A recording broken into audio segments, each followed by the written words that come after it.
Witch, 2015. A chilling horror story. The wind howled through the desolate trees as a family, cast out from their Puritan community, rode their wagon into the unknown.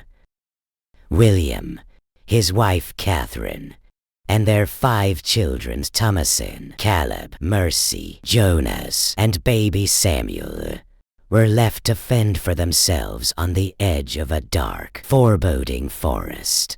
They built a small homestead, hoping to survive, but something was watching them from the shadows.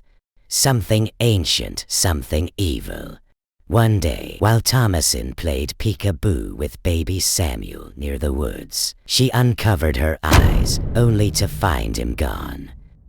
Vanished. Stolen in the blink of an eye. But he had not simply disappeared. Deep in the woods, a hunched figure carried the infant, her gnarled fingers cradling his tiny body. By the flickering light of a fire, she muttered forbidden incantations before taking a blade and darkness. The next thing we see is a sickening paste spread across her wrinkled skin. Samuel's life had been stolen, his body turned into an unholy ointment used in dark rituals. Back at the farm, grief spread like a disease. Catherine was inconsolable, her sobs breaking the eerie silence of the wilderness. But suspicion soon arose. Was Thomasin responsible for Samuel's disappearance?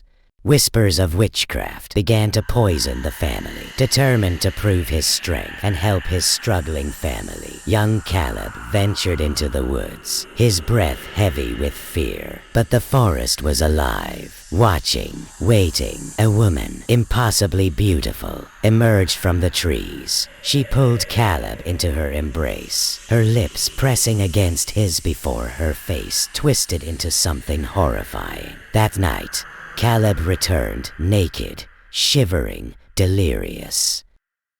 He was sick-possessed, his body writhing as the family prayed over him.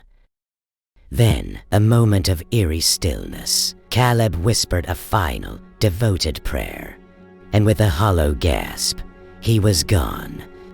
The twins, Mercy and Jonas, began to panic. They screamed that Thomasin was a witch, that she had cursed them all. You have 10 seconds to get more snacks and like the video. You shouldn't play with terror. But could they be trusted? They had spent days talking to the family's black goat. Black Philip, who, they claimed, spoke back.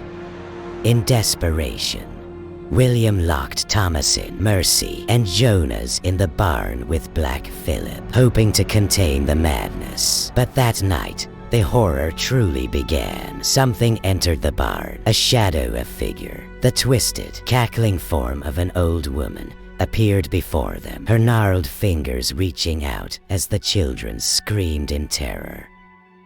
When morning came, the barn was splattered with blood. The twins were gone. The walls were broken, and Black Philip stood motionless in the silence. Outside, William staggered into the yard, his faith unraveling. He fell to his knees, praying for mercy, but mercy never came. Instead, Black Philip charged, his horns tearing into William's chest, throwing him to the ground. The man who had once led his family into exile now lay lifeless in the dirt. Catherine, driven mad by grief, turned on her daughter. She screamed, she clawed, she attacked, forcing Thomasin to do the unthinkable. With trembling hands, Thomasin grabbed a knife and, in an act of desperate survival, ended her mother's life. Alone, Thomasin was finally alone, and that a whisper, a low, beckoning voice slithered through the air. Wouldst thou like to live deliciously? It was Black Philip, but no, he was something more. His voice, seductive yet chilling, spoke of power, of freedom, of a life without suffering. He offered her an escape from the misery, from the hunger, from the terror. All she had to do was sign her name in his book, With slow, deliberate steps, she followed him into the darkness. The trees swallowed her as she reached a clearing where a fire burned bright. A circle of witches danced wildly, their laughter echoing into the night. Thomasin stepped forward, stripping away the remnants of her old life, and then she floated. Rising into the night, she ascended, her face twisting from fear to something else. Something closer to peace. In the end, she had become what they feared, what they had accused her of being all along.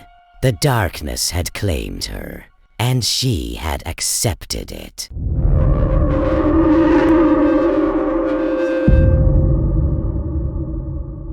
Like, share with friends, and subscribe to Free Terror TV.